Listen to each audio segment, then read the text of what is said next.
Good morning, everyone. Thank you for being here with us today. The ARC of California is thrilled to offer Caring Futures, a proven resource program dedicated to supporting caregivers and family members of adults with disabilities. Understanding the unique challenges faced by family caregivers as they age, Caring Futures offers critical planning assistance, resources, and a supportive community.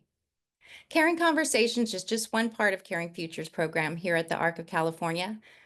We will share more about our other offerings by Caring Futures at the end of today's conversation, so please stay tuned. We had a last-minute cancellation of our ASL this morning for our discussion today, but you can turn on the closed captioning by clicking the button in the bar below. At the end of today's conversation, there will be a question and answer session. At that time, we'll invite you to raise your hand and/or type your question in the Q&A to ask our guests directly. Hello, everyone. In case you haven't met me before in previous Caring Conversations, my name is Felisa Strickland. I am a sole parent caregiver for my daughter, Lily. Lily is 24 years old. She has a diagnosis of cerebral palsy, autism, epilepsy, and IDD, and she requires full-time care. We enjoy our challenging and fun life in Santa Barbara, California. Alongside full-time caregiver, I am a strong advocate for individuals with disabilities and their families. I serve as a board member for the ARC of California, as well as Alpha Resource Center of Santa Barbara. I also participate on many committees and enjoy getting involved in fundraisers and advocacy projects in our community. As a parent, Caring Futures instructor, and parent educator, I am thrilled to be here for this important conversation with you and our special guests. Today's topic is Fathers, Family, and Future, a conversation with the host of Just Two Dads, Creating Community and Financial Confidence for Caregiving Dads. For today's conversation, we are joined by Brian Altounian and Shawn Francis, hosts of the Just Two Dads podcast. Brian is a father of 3 children, the oldest of which was diagnosed with apraxia and learning difficulties. Brian is a financial professional committed to helping families with a special needs member to increase their financial literacy. He is the owner of Harbor Light Financial Strategies and co-host of the Just Two Dads podcast. His background includes business development, finance, operations, and administration, and he has applied his skills to a variety of startups, Fortune 100 companies, and public and private organizations. He currently provides financial advice to individuals, families, and companies working in the areas of investments and insurance products and services through his Harbor Light Financial Strategies. Brian holds an MBA from the Pepperdine University and an undergraduate degree in psychology from UCLA. He recently served as chairman of the board of managers of the Hollywood YMCA. He sits on the board of YIC Unity, an education program preparing young adults with disabilities for positions in music and entertainment, and he also serves on the board of directors for We Are Brave Together, a nonprofit focused on supporting moms and children of adults with disabilities. Shawn is originally from St. Thomas, United States Virgin Islands, and he's a dedicated husband and a father to 7, including his adult son who was diagnosed with autism at the age of 3. For over a decade and a half, he has served and educated families as well as businesses about goal setting, finances, and business solutions. He has served as a member of the Autism Parents Advisory Board at Children's Hospital of Los Angeles, and is a fellow 2024 with Caring Across Generations.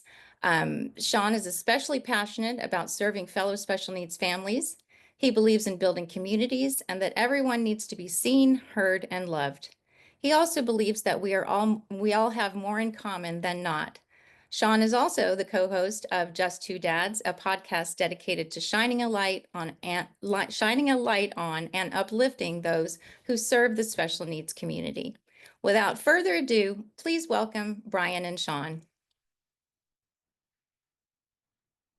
Hi there. Hey there. Can you hear us okay? Hi. Yes, I can hear both of you, and I can see you, and I'm ready to go. I'm so glad to have you guys here today. This is a conversation I've been wanting to have for quite some time with our caregiving community. So thank you so much for being here. Glad to be here. Thank you for having us. So, just a couple of weeks ago, I had the pleasure of being on your podcast, and what a treat that was. It's really great that you have created a space for dads. So, I would love to hear a little bit more about that and how that came to be. So, if each of you would just share a little bit about what brought you together and maybe what helped you just decide to launch Just Two Dads. You go, Brian. I was Uh, wondering how that would work. yeah. And that's typical for us. If anybody's seen any of our podcasts, the difference is that Shawn and I don't finish each other's sentences. We just try to end each other's sentences, if that makes sense, because we both can talk forever. But anyways, several years ago, we were interviewed by another dad podcast. And we had such a great time, and we realized our rapport was so great, and we shared so many things in common that we really just enjoyed the format. And while we were waiting for that podcast episode to be released, we sort of kept talking about the things that we talk about as dads of special needs children. And in fact, we were having conversations every day. And then it turned out that podcast never got released. And so we finally said, well, why don't we just do our own podcast? And the joke between us was, who's going to listen to us? We're just two dads. We're just two dads. We're not superheroes. We don't know more than anybody else. But because we had been in the financial services arena and we were doing a lot of presentations for families around the world of finance, what we noticed was there wasn't a lot of interaction with special needs families. And so we thought, well, maybe we should have a podcast. And by the way, we kept meeting amazing people who were serving the special needs community. And we thought, oh, that would be a great conversation for us to have. We should have a three-way conversation. In the early days, it was disastrous. And we decided again, Shawn and I always joke that the initial podcast was like, is this camera on? Like, we didn't really know if anybody could see But it us. literally was, though. Are we on? I think we're Are we on. on? Yes. Yeah. That was over 4 years ago and over Mhm. 200 episodes ago. And we try to release a new episode every week and love the interaction with people such as yourselves and other folks that are serving the special needs community. Resources that we didn't even know was available to us when our children were diagnosed. And so again, knowing that this works, this is why this podcast has been so great for us, and it allows us to also serve the special needs community on the financial side. Did I forget anything, Shawn? Did I leave anything out? No, I think that's it. I think what might be interesting, but I'm sure Felisa will ask that later, is how we came to even maybe how we met and even began to bridge financial services and the special needs community altogether, which is kind of a different story, but very related. Well, you're both dads, right? So you got that connection. And yeah, so that I like what you said though. We're constantly learning and accessing resources as we go, right? That's Mhm. not something that, we plan on, but I know that some of the most informative and uh comforting people that I've met are other parents. Like that's what gets me through it is just the other parent Yes. and learning from them and being able to connect to all of the different things that we have to cover in this arena because we have so many areas of responsibility in this parenting journey. So and it looks like you guys have tapped into how to access some of those resources just in being there for other dads and then being there doing your podcast and just getting to meet so many unique guests. So tell me a little bit about the topics and the things that you guys discuss on Just Two Dads. You know, I had someone ask us once, like, where do you find your guests?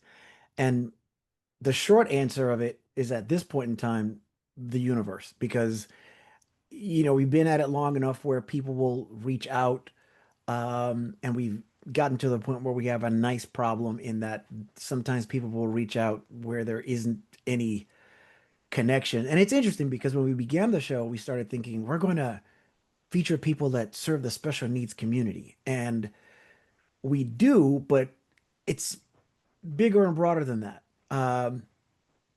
It's not limited to a diagnosis. And for me, especially, the term caregiving was redefined for me as a result of the podcast. So there's various ways, various views and opinions, and various people with whom to have discussions about the same thing. And you add layer on top of layer on top of layer on top of layer of value and get some as well. But in addition to that, the topics don't even seem to go away. We were just talking about one pre-webinar that we've never discussed on the show, which Brian brought up. So I don't know if that answers your question or if I'm rambling. I There's mean, a thin line between the two. yeah, I'll expand. I mean, just so people know, we've had IEP advocates, we've had conservatorship attorneys, we've had authors, we've had obviously folks who run nonprofit organizations. Again, things like Wayfinder and again, Yick Unity, which was this school for young adults wanting to get jobs in the entertainment industry. There's so many different kinds of folks. The We Are Brave Together people we've had on a few times, and they support retreats and respite for moms, and it's very mom focused. And what we realized was there was a lot. So we've covered a lot of topics. In fact, we've got another one coming up where we have a travel agent who helps families with special needs family members navigate the world of travel, air travel, hotels, and that type of thing. So really, we cover a wide range of topics.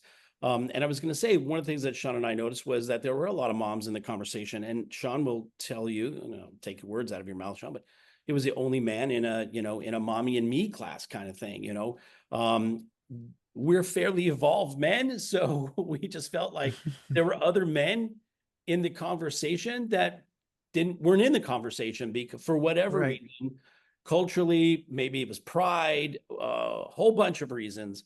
But we wanted to have this conversation to let people know. We wanted to do this podcast to let people know dads are part of this conversation as well. They just needed the opening to get there. And so anyways, I hope that That's great. And you created the space, welcome them into the space so that if that's something that's, that they want to do, there's a place for that, right? And then also, I love what you guys said about, the different topics that you cover. So they're not just about dad issues. They're just issues that we're all living together.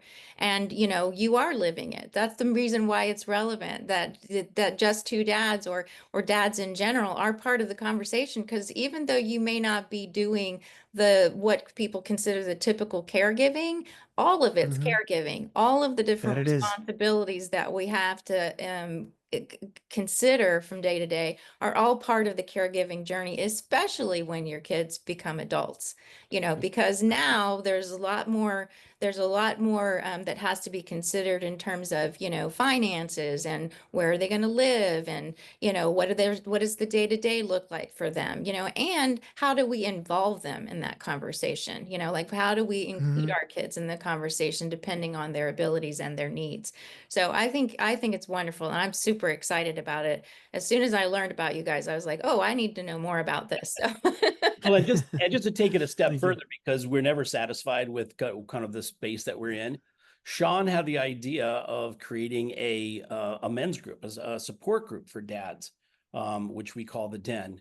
Shawn, I'll let you talk about that. And this is Shawn's baby, and we do it together, but this is Shawn's doing. I give him all the credit for creating this space. So you want to talk about the Den a little bit? I'll Okay. do that. And great. Yeah. yeah, I'll do that. And in accepting the credit, I'll pay it forward by saying to anyone out there that is two things. One, I have to thank you actually, Felisa, because I think you were able to pinpoint for me. I was trying to figure out where the change was. I didn't identify myself or my wife as a caregiver for years. I heard caregiver and just thought of someone caring for an elderly person. Mhm. But we had our friend Greg Grunberg on the show, and he has a series called the Caregiver Series. And in interviewing him, I started to realize I was like, oh, that's what we are. But I think that what you said a couple of minutes ago, which is when your child becomes an adult, I think when Elijah turned 18 and we went through conservatorship and everything, I was like, that's the thing that sort of triggered me, in addition to the experience with Greg, that we are caregivers. So the one thing I would say is if you're a parent out there, wrap your head around the idea that you are in fact a caregiver, because the outings that my son and I do where we're just even when we're having fun, that's a form of caregiving. It doesn't mean that it's work. So we can't get what we are entitled to and what we should have in terms of resources and things of that sort if we don't realize that we are individuals, and more importantly, the ones for whom we care are individuals that have a right to those things. That's one. Two, uh, in the former firm that Brian and I were in, we were part of a men's group. And when someone first presented me with the opportunity of being in a men's group, my first thought was, again, sort of the same narrow mindset, just being honest. When I hear men's group, I think of a bunch of guys sitting around trying to figure out who has the biggest kill for dinner and who can push out a beard the fastest. And that's just not me. But over the course of about a 2 year period, starting in COVID, I missed just one of the weekly calls that took place with that group and ran one of my own for a subset of that group. And that's when I said to Brian, if men as a society are not encouraged to be vulnerable, to even be ignorant, to be uncertain, to be afraid, generally speaking, and you don't have a caregiving component added to it, how much more so do you think that would apply to men who are caregivers? And when we began doing our financial literacy events, I was so focused on how many people showed up. And to be honest, the first couple ones that we did, I was more focused on who wasn't there. So it could affect what you have to give. And so by the time the idea of the men's group came about, I had fully embraced the idea that if you're going to do this, you put it together, you do it, you create the open space and the great name, I will say, which Brian came up with, of the Den. I won't tell you the comical ones that I came up with or the ones that he made fun of me about. It's pretty comical. But you decide that you're creating this space, and whoever comes, comes. You don't give with the anticipation of receiving. You just give. And so I accepted that, and we created it. And what we found is there are the majority of the men that are in that group, their wives or significant others told them about the group or even signed them up. And and we accept this, there are more members of that group than there are attendees on a weekly basis. And we've always said, this is for adults. This is for men. Nobody's going to be like, hey, where were you? Why didn't you show up? We meet on a Zoom bi-weekly, and on WhatsApp, we'll chat afterwards about what we covered. And we've told all the members, this is your group. We just facilitate. And so that's kind of, how that takes place. And again, much like the podcast, we've had a variety of conversations, and it's usually things that men in many cases don't talk about. That's a series that we do monthly on the podcast as well. Things men don't usually talk about. Yeah, no, I love that. And I like the fact that it's on an as needed basis, right? You come when you need to come. That's Mm-hmm. that's sort of how most of the support groups or connection circles or whatever you want to call them, that's sort of how they're supposed to work. You're not required to be there. You come there because you really need that connection in that moment. So whatever it is, Right. it's, the fact that it's available to you is what makes it powerful support, right? So that's so good on you guys for doing And that. Yeah. we tell people, if you really need it, you should come. Yeah. And if you really don't need it, you should come. Yeah. Because oftentimes people who need it need to hear from those who are in a good space, right? It's always valuable to show up if you're able to show up. Yeah, that's Yeah. so true. So true because I was going to you don't add. know you need it till you get there Yeah, sometimes. for sure. Exactly. And I was going to add, for anyone that's listening, whether you're a male or a man who you think should be there, you'd be surprised how much other people need to hear what you have to say. If you're just thinking about how much you need to be present for something like this, you will be surprised how much others need your presence. Yeah, really powerful point. So, another thing that intrigues me about the both of you is that you're both in the business of helping people and families gain financial confidence and understanding, which, of course, we were talking about earlier, is so important in this life of disability and caregiving and just financial future planning. So, what are some of the things that you would share with families that you serve about creating a stable financial future? And you guys decide who's going to go first. I'll go Go ahead. first by saying the basic, um, and let Brian delve deeper. The first thing I would say is if you're listening and you haven't had a conversation, give yourself grace. Don't beat yourself up about not sitting down with someone. When you think of a financial advisor, you probably think of someone that sits down and caters to and or supposedly helps wealthy people only. And if you are wealthy, you may think you're set and you're fine. But the truth of the matter is, as you mentioned, caregiving takes up so much of our time and is so much of who we are that it's at the end of the day, you're just like, it is the end of the day. I don't have energy for anything else, especially if you're working as well. But give yourself grace. And if you haven't had a conversation, have one. If it isn't with us, speak with someone, preferably someone that does know what it's like to be in your shoes. But the best time to have that conversation is to have it, period, because you can't do anything about the time that has gone. And all you can do is something about that which is right in front of you right now. And I'll let Brian touch on some of the details and the areas that we cover, especially as it pertains to the rest of the industry, how it works, and how it unfortunately lacks in any effort to prevent families from being left behind. Yeah, and I'll just say, I think for members of our community, we already feel that there are organizations, institutions, things that don't understand out where we are, that don't serve our community, that don't care about it, or don't have any knowledge of. Financial services is one of those where I think there are very few financial advisors or financial service professionals that actually have the relatedness, the relatability to special needs families in order to serve them properly. That's where we feel like we've got a bit of an advantage.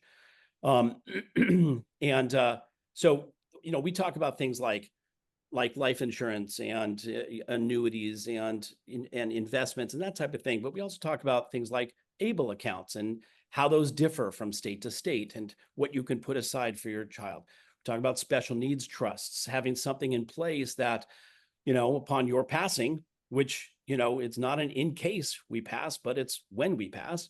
So upon your passing, that there's rules, there's instructions, there's things set aside to help your child be successful in the rest of their lives. And so those are some of the simple things that we do, and just basic fundamentals around finances, understanding, things like compound interest and, some of the real basics, pay yourself first, all of those basic things, not to alter anybody's already set planning. Not want to set. People always say, "Oh, you're going to tell me not to go to Starbucks so many times, right? You can tell me to save my money." I'm like, "Oh, I'm gonna say I would couch it differently. I would say, first of all, if you go during the holidays and try to get a pumpkin spice latte, there's no pumpkin or spice in that latte, just FYI.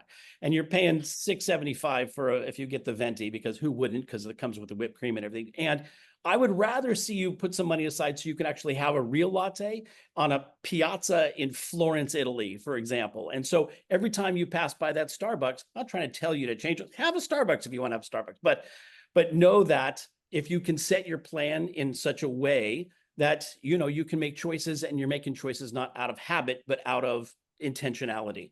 And so we focus a lot around intentionality when it comes to finances and estate planning and planning for your child, so that all of those things that, most of our families are concerned about, a lot of our families are concerned about, is my child going to graduate from school? Are they going to have a job? Will they live independently? A lot of those basic things.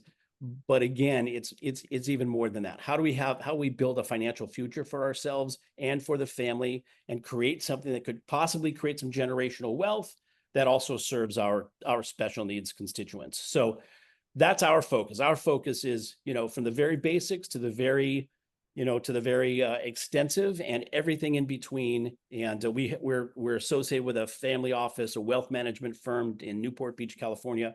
But we serve people all over the country. And, our goal is to help as many families get to financial independence and financial freedom, and not have the financial aspect of what they're dealing with be the thing that stops them from getting services and getting what they need. Exactly. Family. And then the important thing to note is that the way we work, just to sit down and get some kind of peace of mind, have education, provided. You don't have business done on a first appointment. You're making you're providing education to lead to solutions, and the idea is to put people in a position to make well-informed decisions for themselves. There are too many decisions for far too many people, especially in the society in which we live in right now with these devices and everything. There's a very short gap between information and opinion. And so what happens when you move that quickly is one is either misinformed about either things that are going on, socially, whatever have you, or when people are pressured into making choices for themselves. And whether you're buying a muffin or a financial instrument that is going to protect your family, especially if it can do so and, be protected against loss and things like that, we should all be making well-informed decisions. So that's what we do. We really put people in a position to make well-informed decisions for themselves. Yeah, what I'm hearing is that no one should be discouraged from having that conversation or exploring that, regardless of what your wealth is or not, right? So Not at all. that's what I'm hearing. And I think that's really encouraging because a lot of times, that is something that like the energy and the stress of the life itself is one thing that holds you back. But the other thing is, well, I don't have that much money. Why do I need that? Right? Like, why would I Yeah. need that kind of counseling? And maybe it's a way to get more money, like it's a conversation Yeah. worth Right. having, right? Sometimes my answer to that question is, people say, well, I don't have any money to invest. I'm like, okay, well, that's the first reason we should sit down and have a Yeah, conversation, right? Let's yeah, change the dynamic. Let's And change it. here's the thing. If you don't have a plan for your money, it's rhetorical, but Felisa, I'm sure you know the answer. I will say, if you don't have a plan for your money, especially when you pass away, if you don't have a plan for your money, whether you're living or dead, and regardless of how little or much you have, who do you think does have a plan for that money? Because there is someone that does. yeah, yeah. Yeah, That's a and good it's the point. government, and it doesn't matter who's in office. Yeah. Yeah. Like No, say, Yeah, that's for sure. if- That's for sure. And especially when it comes to our kids and their futures, right? They're always the most vulnerable. And so that's an important, very important point. So since pursuing this path of supporting and helping families gain access to resources, what would you say the biggest impact to you has been? Like what do you feel like you get, or what resonates most with you about that path that you've chosen to help families?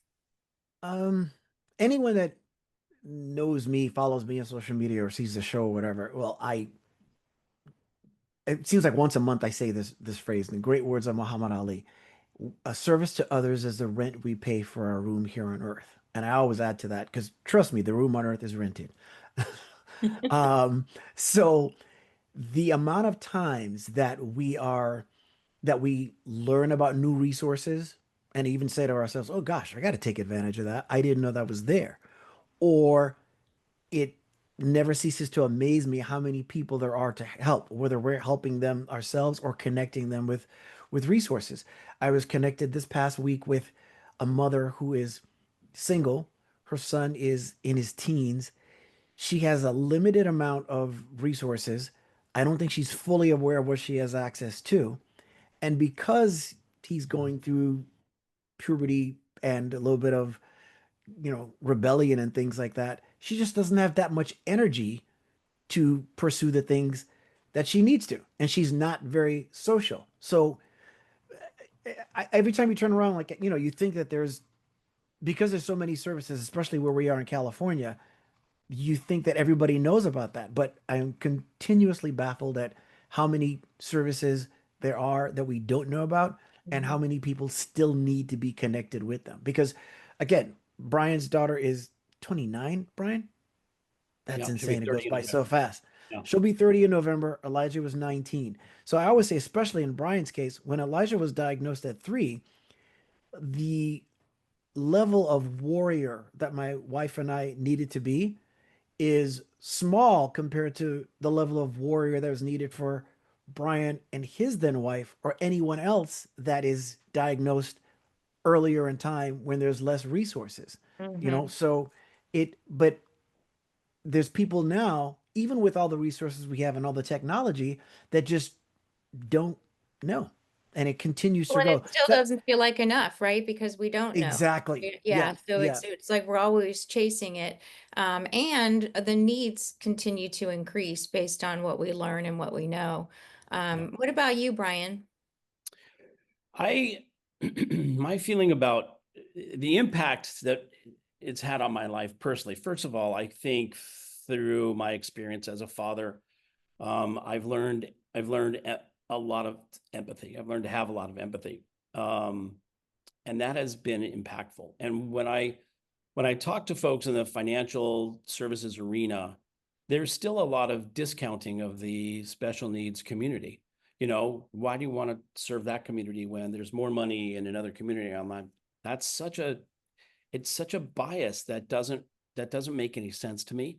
And so I still find that as much progress as I feel Shawn and I have made individually, we are like this far along a path that's this long, and we're just scratching the surface, and there's a lot more work for us to do. And this is beyond a passion project. This is something that's meaningful to me and meaningful to my family, meaningful to my daughter, because she knows that there are warriors out there fighting for her and on behalf of others that are struggling with certain issues. And that's, to me, that's, I think that's the understanding that there's more work to do. And I feel so much empathy for so many families out there who haven't even begun to think about this kind of stuff. And those who are recently diagnosed, the impact that has, they're not even thinking about having a life insurance policy set up so that their family will, if something, God forbid, happened, that their Mhm. family will be taken care of. So that's, for me, it becomes a very personal, it's a very personal thing. Well, I'm pretty sure there's a lot of dads and others that are going to want to learn more about Just Two Dads and all the amazing stuff that we've talked about today. So what is the best way for people to connect with you both?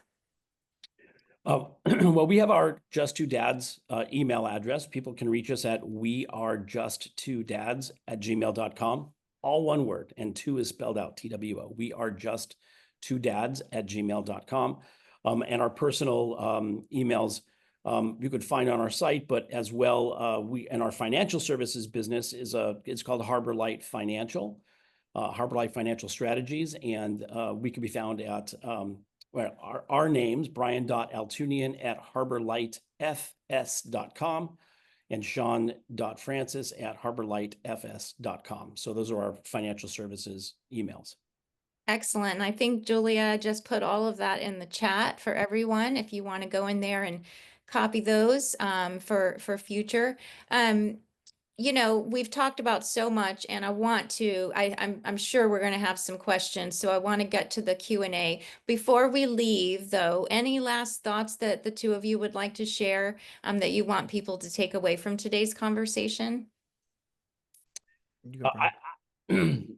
I would say, first of all, the feeling of isolation and loneliness is it's real, and it's also a choice, because there are people out there, there's support groups, there are folks out there like Shawn and I in the professional side of things as well that can help guide you through. Obviously, the resources that you have at the ARC, it's amazing, the stuff that's available, classes, that type of thing. So if folks can, get through that initial shock in that process and realize they're not alone, and there are a lot of people out here to help. Yeah. I was going to echo that, which is just so much bigger than special needs. Special needs and caregiving is just the vehicle by which we get where we're going, because that's our personal experience as caregivers. But it's so much more than that. It's just about the sake of humanity more than anything else.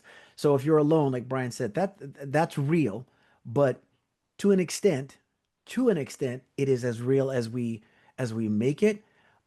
You're not alone, and I know this because so the divorce rate is very high in our community. I'm half of a great team and a strong, united marriage with my wife, and despite that, I still, and like I said, Elijah's 19, diagnosed at 3. I am still always learning, and our first instinct is to be in our own shoes. We forget what other people are going through. And when you're going through something, you're convinced that nobody will understand. In a given moment, it seems real. There's more people that will understand, give you grace, and meet you halfway than you think. So you may be alone, but there's other people out there. We like to say you're not alone and you're one of us, and that is true. And there's other people that need what you have to offer, and you might not even think that because you're just thinking, "What can I get because I'm drowning?" But we all need each other. That's the truth of the matter at the end of the day. Thank you. Yeah, thank you both. Really good stuff. So before we move into Q&A, I'm going to talk a little bit about the classes that the Futures Now or that Caring Futures offers. And the first one is The Future is Now, Designing a Support Plan for You and Your Adult Family Member. It's a 6-week live online class series where caregivers develop a comprehensive future planning guide for the caregiver and their adult family member with a disability. And it's all in a small and welcoming environment. We're excited to announce that we also just launched our new self-paced online classes as well.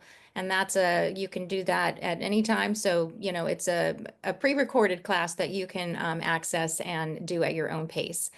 Self-Care Matters, Well-Being for the Caregiver is a 2-week live online class series where caregivers learn about and practice tips, resources, and strategies to improve or sustain their well-being.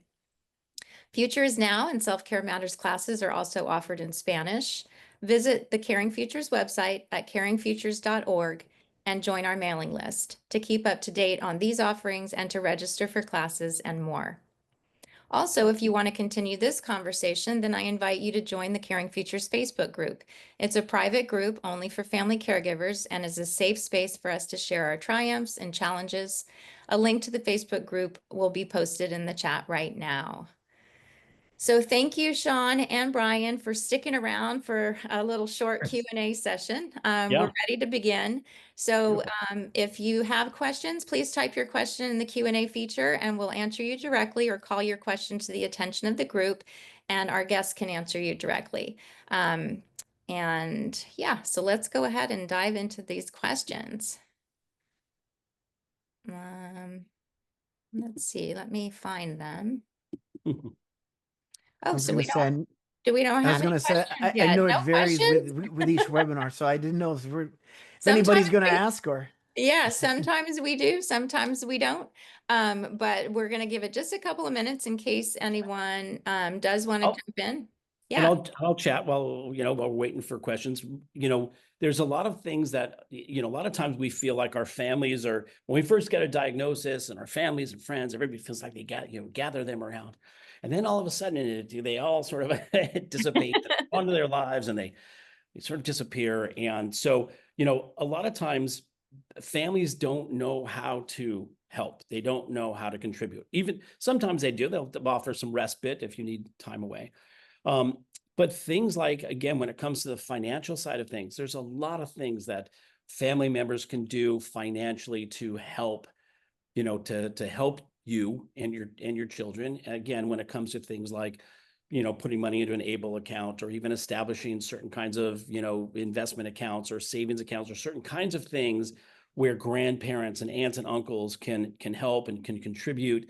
It doesn't necessarily impact the amount of assets that you have that could impact other sort of governmental benefits.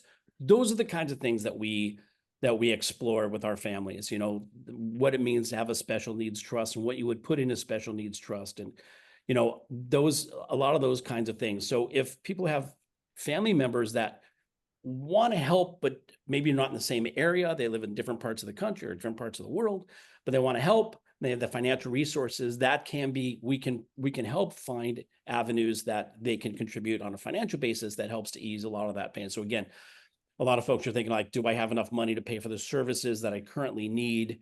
And if I don't, then, it takes my personal assets and then I don't have anything left to put aside. So we want to make sure that, and we talk through these kinds of things with families so that they know that there are some options, and more importantly, there are some solutions to solving that issue. Yeah, got I two love questions hearing there. that because there are a couple of questions. I'm going to get to those in one second, but I wanted to say that, I'm teaching a Futures Now class right now. And that what you just said, Brian, is a very common thing. Like a lot of times the issue is, well, I don't have anybody that can step into my shoes after. And sometimes it's about having almost like an advisory committee of people that are going to actually help you facilitate what you need for your child or the person that you're caring for. So let's get to a couple of these questions. So what are some of the common questions you get when you meet with a family for the first time for financial planning? Shawn, you want to go? I would say the most common question would be just where do we begin? They don't usually the question is the most common question, generally speaking, is where do we begin? And then after that, the question is usually determined by their situation. If they're thinking about life insurance, unfortunately, it's rare that it is a proactive thought. It may be more reactive.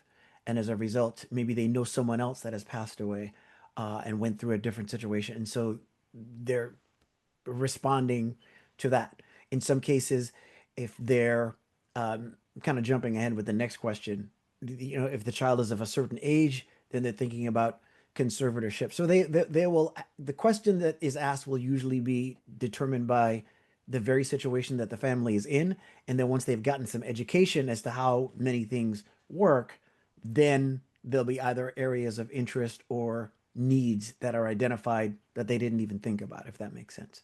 So Yeah. if the question is, where do we start? What is the answer? So So what are some of your tips for getting yeah, started? so here's a good one. So it's kind of a simple process if you think about it. Like, where are you now? What would you like to accomplish? And if money wasn't an issue, what are the things that you'd like to have? Right? Sort of like the goals and dreams. What are your goals and dreams? And then what do you currently have? And what are you applying to those things at the end? What are you putting towards, your short-term, midterm, long-term planning? And if there's any holes in that process, let us help you solve, fill in the potholes, if you will, and help you get to here from where you currently are. That's usually how it begins. And everybody's situation is different. Some people say, well, Yeah. I always dreamed of getting into real estate and buying a bunch of real estate. Okay, well, that's good. So, what are we doing in place? And once you do that, what would you need to have in place in order to have that benefit your family in the greatest way, right? So again, Yeah. formation of corporations, LLCs, and then trusts and those types of things. That kind of planning is something that we can work towards, but help them fill in the holes to get there. Yeah. And it starts, and that's part of the reason why when we begin, we give a presentation that is short, that is designed to give some education, and then sort of an intake form, like what do you have coming in? What do you have going out? And as Brian said, what do you want to do and when do you want to do it? So then things are identified at that point, especially that takes place anyway. So even if someone doesn't necessarily know where to begin, that's inevitably, where we start though. Yeah. So we have another question that I think is timely considering where we are right now, Mhm. as a whole. So what Jeff says, what impacts our community, what impacts on our community do you expect from the budget bill that Congress will likely enact? And I'm sure the two of you are familiar with that bill. Mhm. We So, are. so any thoughts on that? Because we're still kind of waiting and see, we're kind of trying to figure out what's going to happen, Yeah. but it's got people on edge. So it's something that, you should be alert and aware of. So any thoughts on it? Well, the biggest answer is, and I'm not saying this to be politically correct, so to speak. It may sound evasive, but it's as regardless of whatever your political beliefs are, you need to strike a balance, as we did it's mentioned in the blog, strike a balance between being informed and not quote unquote panicking. You don't want to ignore anything, but you don't want to bite every morsel that's being fed to you. With Mhm. that said, there might be specific plans and things like that of some sort that you can put in place to counteract the bill that will be passed. But until you know what that is, the broad and basic things that we talk about is the place to start. I don't know if that answers anyone's question or if they feel like that Well, doesn't necessarily help, but I'll I'll contribute to that. So first of all, what's proposed and what gets passed could be two entirely different things. We're our greatest advocates. We have control over the destiny that our children, of our own family. And Shawn, I'd say this all the time. Doesn't really matter who's in the White House. What matters is who's in your house. Ultimately, you're going to make a decision about what you need to do. You're going to, first of all. Second of all, our community is fierce and resilient and are fighters. And every time something comes up that looks like it's an impediment, a group of resources appear because there are people who are trying to solve that problem. And so I would say this, no matter what happens, know that this community has access to resources that can solve the issues. Second of all, a lot of the things that are happening in government right now, and it's the federal level, are trying to push as much down to the states as possible. We're lucky if we're in California, because California has a tremendous amount of resources available for our community. And so we're not going to be as affected by some of the changes at the federal level as some people think. And so again, as Shawn said, be careful of reading too much into the fear mongering, because the reality is, until it's passed, and it has many, many steps to go before it actually gets passed, we really don't know what the impact is going to be. We're already seeing the courts claw back some stuff. So we don't really know what the impact is going to be. More importantly, take the advocacy into your own hands and know that, again, folks like Shawn and I are here to help, be resources, Be to help aware. you define where it is that you want to go, what you need to get there, because then you'll be very clear on the kinds of resources that are out there available to our community to serve those needs. So I know right now is a sense of, panic. And I would say, as Shawn said, the difference between information and, opinion there's a huge gap. And so don't panic yet until we see what happens. By the way, Yeah. it impacts our world of finances as well, taxes, tax mitigation, all of that kind of stuff. We're well aware of the fiscal impact of a lot of this stuff. So again, another good reason to sit down with a financial professional and just talk about your personal situation, see if we can come up with some solutions for you. Lisa, can Yeah, I add something? Not of to course. Yeah, not please. to hijack your position, but it's been suggested that we transition to the life insurance stuff, which I'm happy to do. But just before we did that, there's a question that says, "What was one of your biggest challenges when your child was going through the transition into adulthood after high school?" Probably applies mostly to Brian. It applies just as much, but remember, Elijah is 19 and graduated high school 1 year ago. And so I've gone through it very recently. And what I will say is, as much as you can avoid waiting till they get to high school to get ready, do that, because it snuck up on us like that. The conservatorship, the estate planning, and just the idea of what is it that he is going to do next. There's a whole separate story in terms of what we went through with the school district and everything. But that's a conversation that, in terms of detail, we can have offline. But the biggest challenge we created by not waiting around, but not just having time sneak up on us as fast as Yeah, it did. start sooner rather than later, for sure. Yeah, Hmm. I learned Yeah, that too, Shawn. That is yeah, exactly, I would second that advice, since it's been a few years now since we went through that, but Lily actually did a transition program after school. So she wasn't out of the school district until age 22. But then when right. that happened, there was like, I had this vision of what that was going to be. And then the reality was like, no, that doesn't exist for her right now. That's where we are right now. There were a couple of years where we had nothing, and it was me and her all day, every day. And that's not healthy for anybody, right? So, No. no 22-year-old wants to hang out with her mom all day. That's just the fact. Yeah. So Hmm. it Yes. didn't matter if I wanted to hang out with her. She did not want to hang out with me. So yeah, all of that planning, whether it's the day-to-day caregiving, the financial, just what is the future going to look like? It's always better, I think, to start sooner rather than later, for sure. Um, Right. yeah, and I really the insurance question. Did anyone want to address that? Because I Yeah. think Sure. that's a good one. We've got a couple of minutes, and then we'll to make this our last question. But Sure. yeah, what does that look like? Well, one, we will say that when someone says that, so the question is, I'm having trouble getting life insurance for my child who has autism. any advice. First of all, being approved for life insurance is dependent upon, medical history, age, gender, and lifestyle. So the question is, what reason are they giving for the denial? The other thing, not just simply to tout, our services, but if you sit with an individual who represents or works for a life insurance company, that person has a challenge trying to strike a balance between representing the clients and that one life insurance company that they work for. Mhm. If you sit with someone like ourselves who has a relationship with a multitude of life insurance companies that each operate in a variety of ways, and the answer to that question would dictate who you would submit an application to. For instance, if based on my own experience, if I had a client that had, say, gastric bypass surgery, and they've come through it, but they've had an issue with weight, I have a specific life insurance company in mind that I would submit an application to, as well as others that I would avoid like the plague.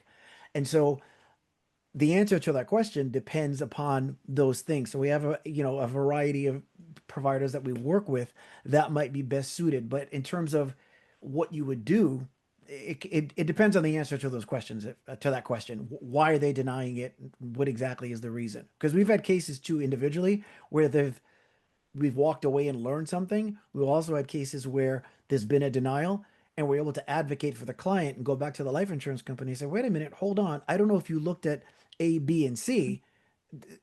Let us know why you're doing that. And in some cases, have rates changed or get an approval or a denial changed altogether. Each case is different. Go, Brian. No, I was just going to say a lot of times people don't really understand what life insurance is to be used for.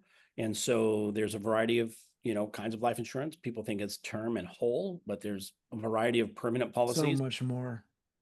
So just to say that, being very clear on the purpose of insurance. By the way, we use life insurance as a tool, a financial vehicle, in addition to protection. We use it to add long-term care. We use it for cash accumulation. There's a whole bunch of reasons to use life insurance, and there's a variety of the kinds of life insurance that you would select depending on what is your goal is. Again, this goes back to the goal. What's the goal? Oftentimes, if you have a child that has a diagnosis, a term policy will be very difficult. But that's because they have a different set of underwriting circumstances that they look at. So, again, what we would suggest, and I know this sounds self-serving, but to give you the right answer is to sit Have a with conversation. and let's have a conversation and see how we can help you overcome that.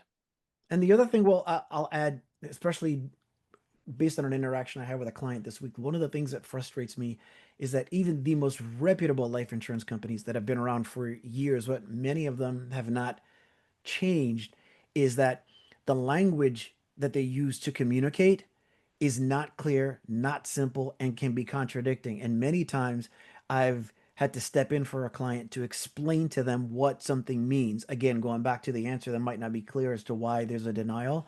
And then there's some cases where even as a professional, I will with the client get on the phone, speak to the insurance company, and be like, hey, what does this mean and why is that said that way? So even as a professional, some of the wording at times can be confusing. So for the layperson, it very often is not clear. Yeah, very complex and definitely could be confusing. But that sounds to me, honestly, and listening to the two of you talk about life insurance, I'm feeling like maybe this is a whole nother caring conversation down the road about how that can be applied.